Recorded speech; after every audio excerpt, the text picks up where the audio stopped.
The Cincinnati Reds' biggest strength is also their biggest weakness. I'll explain why on today's Locked On Reds. You are Locked On Reds, your daily Cincinnati Reds podcast, part of the Locked On Podcast Network, your team every day.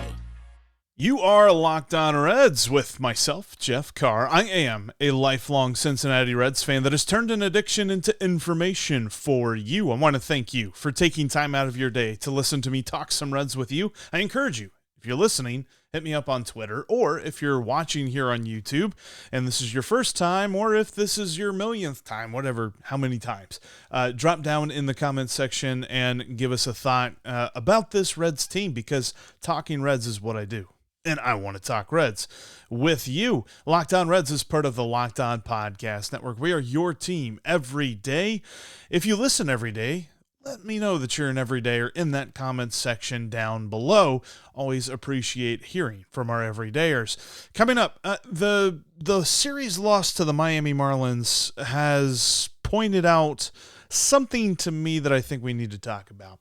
I'm going to give you who my biggest surprise of the year is, and I don't know that it's going to change between now and the end of the year. That's why I'm going to go ahead and call it right now as to the biggest surprise player for me. And then coming up in the third segment, just kind of want to peel back the curtain a little bit.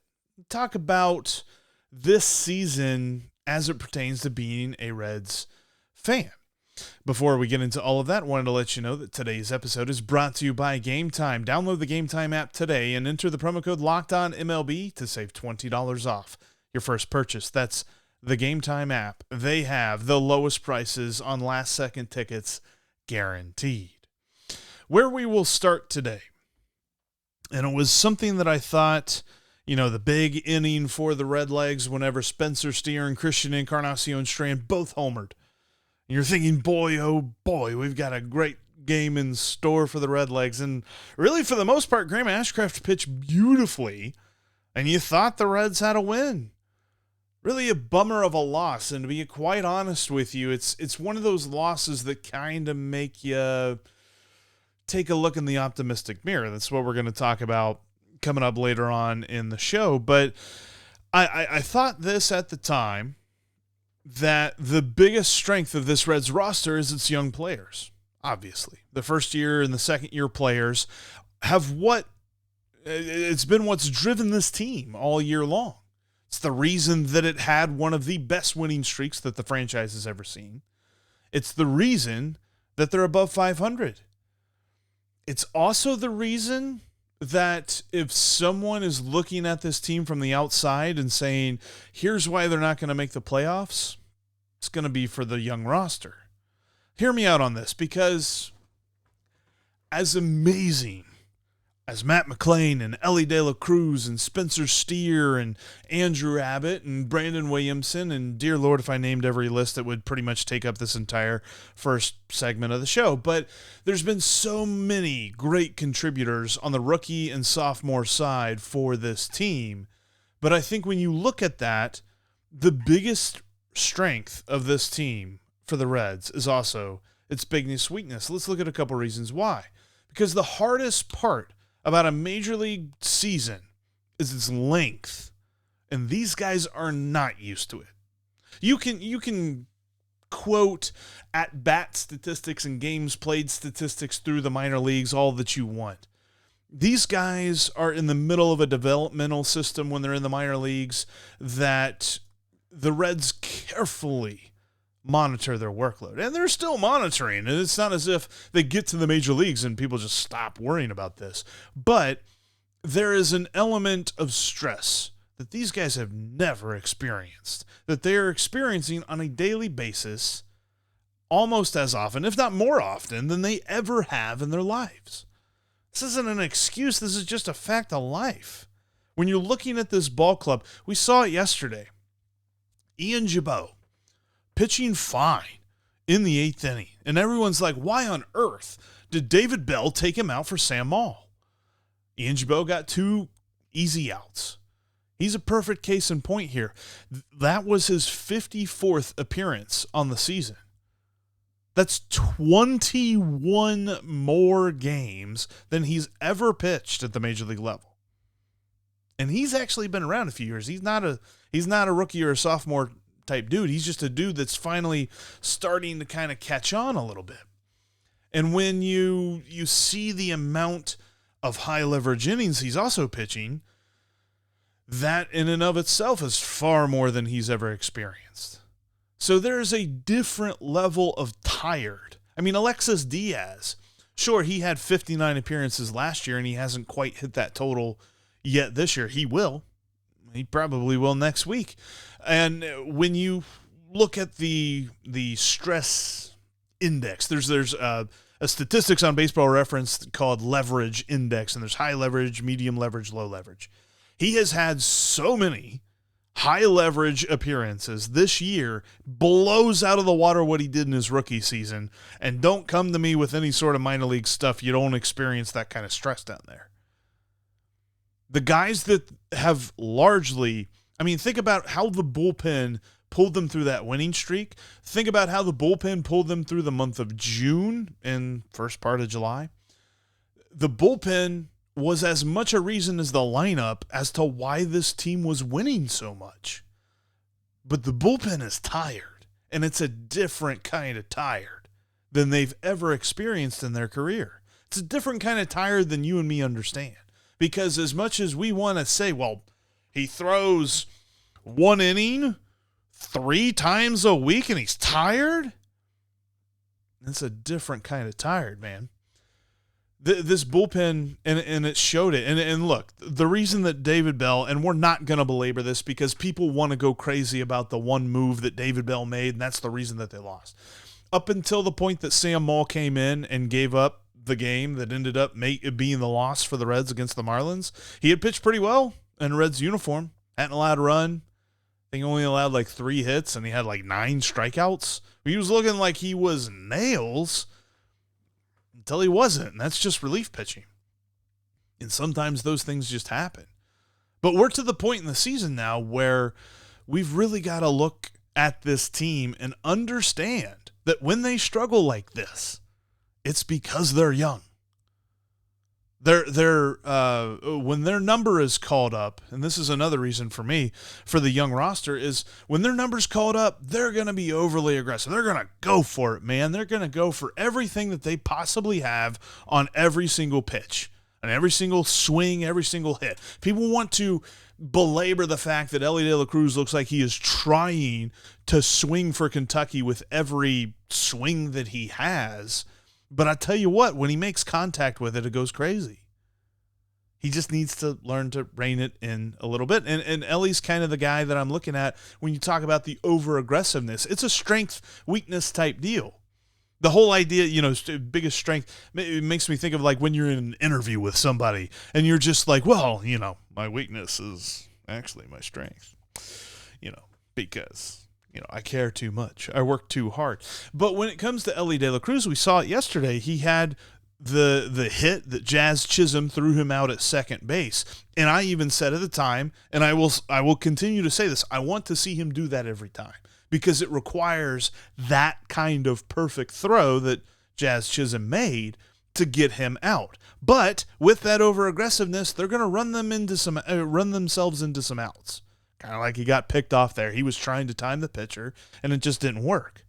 Sometimes it works, and he's on second base before the catcher even knows he needs to throw the ball. Other times, the pitcher waits a half second longer on his delivery, and he's able to pick him off. It's a mind game that the runner plays with the pitcher as much as any pitcher-batter mind game goes on. But when I saw this game, and I watched this game, and I saw how it unfolded, I'm seeing how the Reds have now lost 8 of the last 9 games, and everyone's saying the sky is falling. Let me ask you this, did you not see it coming?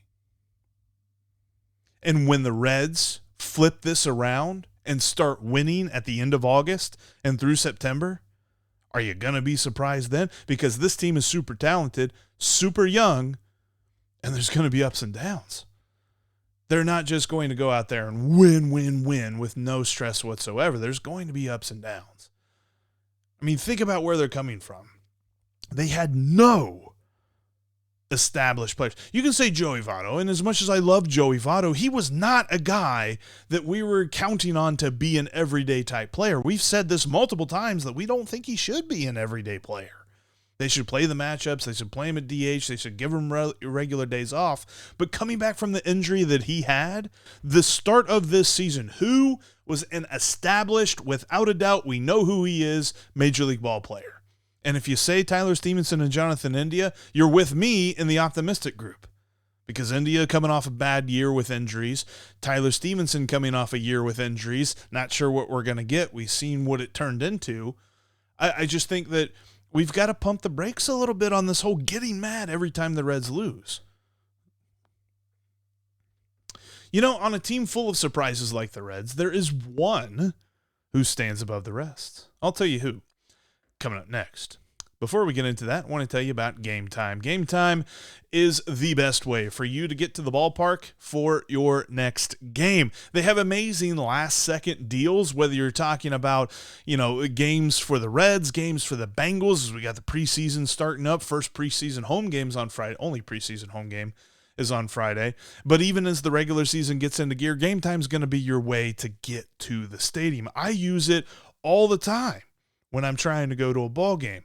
You can find the best deals anywhere. Seriously, Game Time guarantees it. They call it the Game Time guarantee. If you go to another app, you find tickets in your row, your section, for a cheaper price than Game Time's offering, they're going to credit you 110% of the difference. That's how confident they are. I mean, that's crazy confident. So check out Game Time today. Download the Game Time app, create an account, and use the promo code LOCKEDONMLB for $20 off your first purchase. Steve and I do this all the time. We will go down to the ballpark. We'll park, find our spot, go up to the banks, and then get on Game Time and find some good deals because they've got them. Last-second tickets at the lowest price are guaranteed at Game Time. So download the app today. Enter the promo code LOCKEDONMLB for $20 off your first purchase. And if you cannot be down at the ballpark, remember that you can catch every pitch of the Reds' hometown broadcast with SiriusXM on the SXM app. Just search the word Reds. And thanks as always for making Locked On Reds your first listen every day, everydayers. We have a live show coming up Thursday, today, depending on when you're watching, listening to this, at 3 p.m. Eastern Time, where you will get to drive the ship. So join us. Steve will be with me at 3 p.m. Eastern Time on Thursday. All right, I said this yesterday. We're going to talk about this a little bit because, as far and away, there's this one dude who's been the biggest surprise for me on the team. In a year that we are going to have probably multiple episodes, whenever it's all said and done, talking about all of the memories and all of the moments that we experienced in this season. Think about all the great stuff that we've seen, all the different players that have bloomed and blossomed and whatever planting word you can come up with for, they're here, that are just absolutely, we can't wait to see how they grow. The biggest surprise for me, though, is TJ Friedl. Think about this criteria, because a surprise is not something you see coming. A surprise isn't something you called in spring training. And I said that Will Benson would be good, so he's not a surprise to me. We knew that Elly De La Cruz is going to be super talented and just wow us with the different things that he does. We thought that Matt McClain is a solid number 2 for me when it comes to biggest surprise, because I think we thought he'd be good. We didn't think he'd be this good. But TJ Friedl was a guy that I'm like, yeah, I mean, I think he's an outfielder for this team. Probably a left-handed platoon for somebody. Maybe somebody you can count on. Now he is bona fide. He is an everyday must play. I don't like, unless you're just trying to give him a day off, unless he's physically kind of hurting a little bit and you want to give him time to heal. There's no reason to keep TJ Friedl out of the lineup. He has no splits. For a left-handed hitter, there is no platoon split where you're worried about a left-handed pitcher throwing to him. Now, David Bell moves him down in the lineup whenever there's a left-handed pitcher that's starting on the mound for the opposing team, and that's fine. But he should play every day. He can get on base in a variety of ways. We've seen the power. The power's not like consistent. You're never going to think of him as a, every time up, he could probably uncork one and go deep. But I will say this, every time that he is up to bat, he's got a chance to get on base. Of every Reds player who has played 70 games so far this year, he has the highest on-base percentage. And the only person who's played in any amount of games this year for the Reds that has a higher on-base percentage than TJ Friedl is Will Benson. And also consider this, entering Wednesday. Now, Wednesday, TJ didn't have the best of games at the plate, but entering Wednesday, he was 12th in the league in batting average. 12th! Played 90, I think it was 96 games that he's played this year. And he's 12th in the league in batting average. Been a few years since we could say that about a Reds player. But it's all coming from a guy that no one expected. And I think that even the most ardent supporters of TJ Friedl, the most optimistic Captain Chaos fans, didn't see this coming. Dude's 27 years old, and he looks like an absolute stud in the outfield. He's a pretty good fielder. Wish he had a little bit of a stronger arm, but he is smart. He has good range, good speed, good glove. You love to see him on the base paths. He leads the Reds in steals. I mean, there's no situation where I say that, when TJ Friedl comes up, I'm looking for something to happen. I'm looking for a hit. I'm looking for, he's going to lay down a bunt single. He's going to draw a walk and steal second. He is awesome. And I didn't expect that at all. And you're talking about a guy that not even the Reds expected that from. He was undrafted. Not the league didn't expect this from him. All 30 teams passed on the guy multiple times. And then the Reds get to sign him as an undrafted free agent. And he turns into this.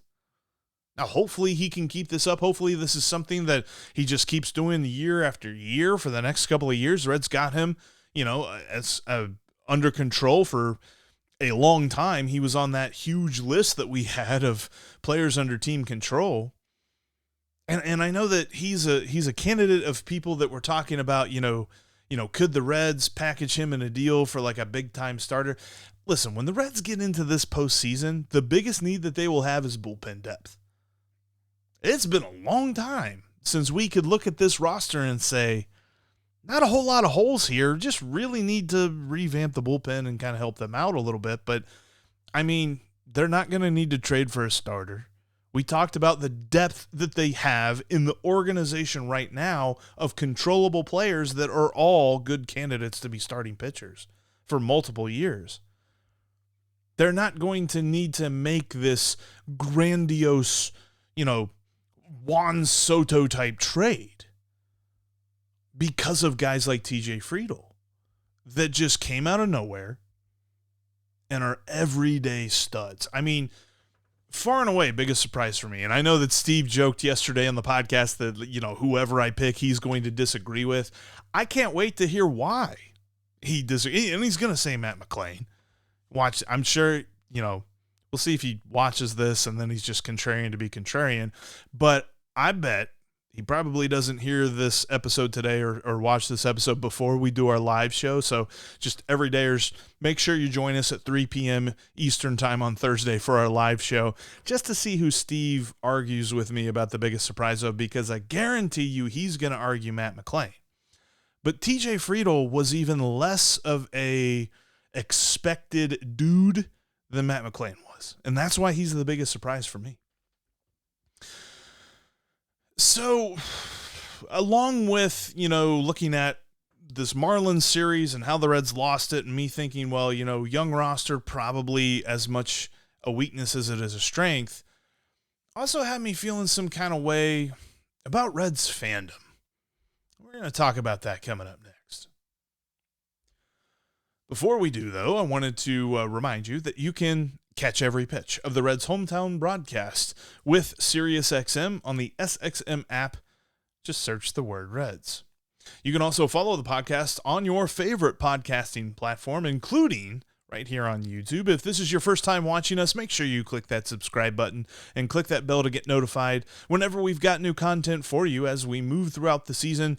There's always opportunities that we have impromptu lives, maybe an extra episode here or there.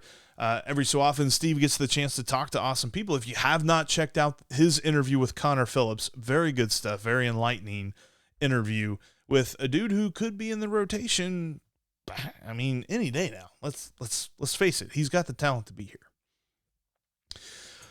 All right, I kind of want to end today's show on a bit of a discussion, and please join me down in the comments section and let me know what you think about this, because I love, as much as I don't engage with it as much as others do, I love the vitriol that we've seen from Reds country during this time of losing. It's not really a losing. I mean, they've lost back-to-back games. They've lost 8 of 9, and there's so many people that are like, "Oh, the sky is falling. See, this is bad. Oh, this is so bad." The Reds were bordering on apathy just a year ago. And while Nick Krall was actually putting his plan into place last year, very few people saw this coming. And if we saw this coming, we were thinking 2024.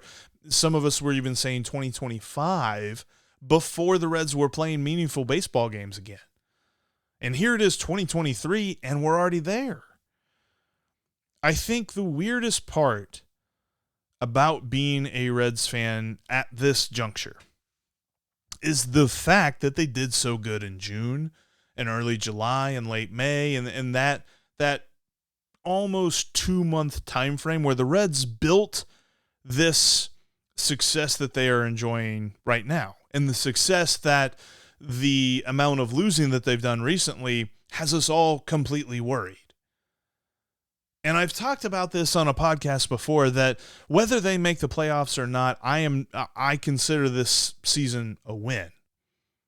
Make no mistake about it, they're going to hit their over. The win-loss over-under total was 65.5 before the season started.